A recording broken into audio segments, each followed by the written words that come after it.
Olá para todos, é muito bom estar com vocês em mais uma semana de estudos sobre biologia aqui no nosso pré-vestibular social.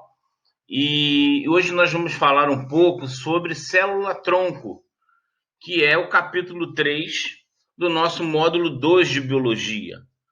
Então, vocês podem procurar depois esse assunto no módulo 2. Vocês vão encontrar muitas informações contidas nesse vídeo, exercícios, e vocês vão poder aprofundar esses conhecimentos com os seus mediadores na semana subsequente, a partir da apresentação desse vídeo.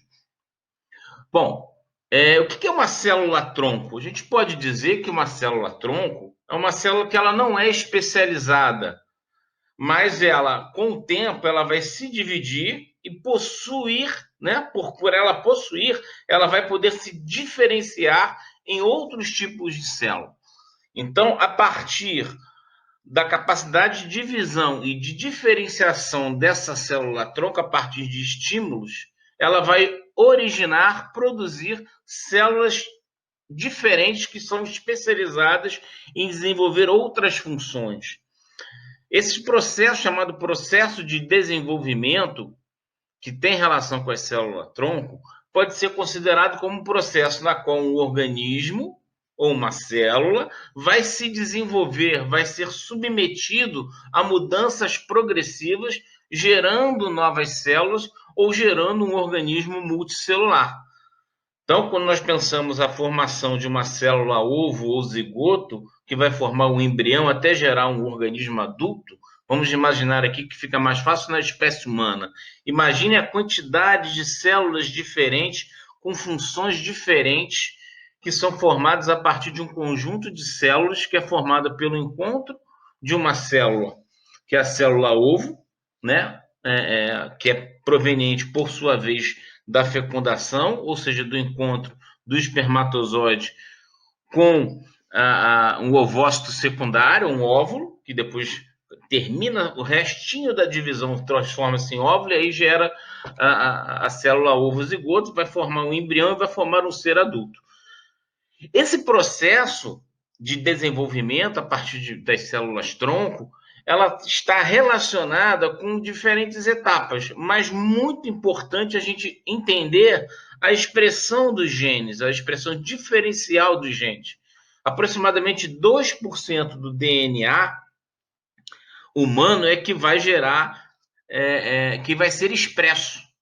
Então, ainda há muita coisa a ser descoberta sobre a expressão gênica, a expressão do DNA. Por isso que nós estudamos também as etapas anteriores a essa aula de transcrição, de tradução, os exons, os introns no DNA, né, na formação do RNA mensageiro, o processo de tradução até gerar as proteínas.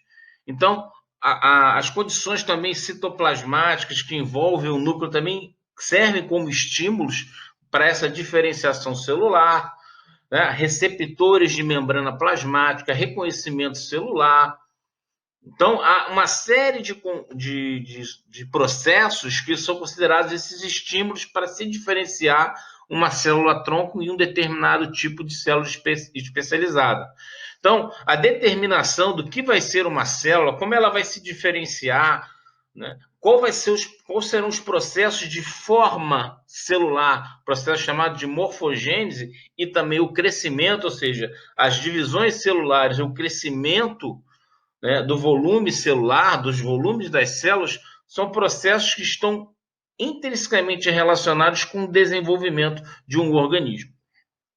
Então, importante notar que essa grande capacidade de divisão e, a partir de estímulos, se diferenciar em células especializadas é uma característica das células-tronco. E a expressão gênica, a expressão diferencial dos genes é que vai permitir a formação de células diferentes a partir de um conjunto de células embrionárias. Então, nós podemos considerar aqui um conjunto de células com 3 dias de desenvolvimento do embrião, podendo gerar qualquer tipo de célula. Então, nós temos as células tronco, denominadas de células totipotentes, que podem se diferenciar em qualquer tipo de célula, como essa daqui à esquerda, ou as células chamadas pluripotentes, que têm capacidade de diferenciação, mas não em todos os tipos de célula, como são as células embrionárias, no início do processo de desenvolvimento de um embrião. Né? A embriologia é a parte da biologia que estuda desenvolvimento embrionário. Você já deve ter escutado isso em algum momento nas aulas de biologia, embriologia. Então, células totipotentes, repetindo, vão ser capazes de serem transformadas, de se diferenciarem, melhor dizendo, em qualquer tipo de célula, e as células pluripotentes, como as células da medula óssea, são capazes de formar alguns tipos de células. Então, esse exemplo da medula óssea é muito interessante, porque nós temos, inclusive no material da apostila, o exemplo do transplante de medula óssea. Quando uma pessoa está com um linfoma, um problema de câncer, e precisa de uma transfusão de uma medula óssea, o que acontece? Você tem a reintrodução, a retirada e a reintrodução. O melhor, muitas das vezes, é que as células sejam do próprio indivíduo, porque evita a rejeição. Aí teria uma associação lá com a aula de sistema imunológico, que nós já tivemos aqui no nosso curso. Mas o transplante de medula óssea, ele é um tratamento médico muito já conhecido, que tenta restabelecer células tronco capazes de originar as células que formam o sistema sanguíneo. Então, célula pluripotente tem uma certa limitação, né? Uma célula tronco que possui limitação para gerar outras células. As células totipotentes são células embrionárias capazes de originar qualquer tipo de célula. Células do sistema nervoso, os neurônios, do sistema digestivo, do próprio sistema muscular, esquelético. E as células pluripotentes, como exemplo clássico da medula óssea, são células existentes na medula dos ossos que são capazes de gerar as células que compõem o sistema circulatório, as células do sangue. Né? E os elementos figurados, as plaquetas, os glóbulos vermelhos e os diferentes tipos de glóbulos brancos. Bom, então, feita essa breve apresentação, o que a gente vai recomendar a vocês peguem o capítulo 3 do módulo 2, façam a leitura desse capítulo.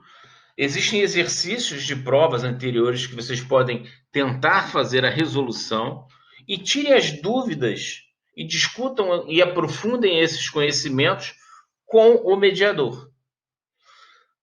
Então, existe, por exemplo, a ideia de que se tira a medula óssea por causa da injeção nas costas, né?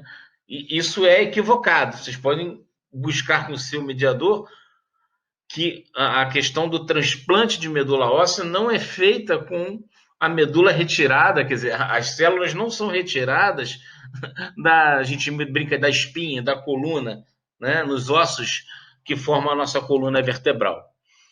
Por exemplo, essa é uma grande curiosidade para vocês aprofundarem e ficarem sabendo, porque existe no senso comum esta informação. Nós gostaríamos de agradecer o acompanhamento de vocês. Aproveitamos aqui também a nossa coordenação de biologia para agradecer o empenho dos mediadores no trabalho junto a vocês, alunos, e mantenham contato com os seus mediadores, tirem suas dúvidas, e os mediadores também, novamente, o nosso agradecimento pelo trabalho, importantíssimo trabalho que vocês vêm desempenhando ao longo de todo esse problema da pandemia da Covid-19.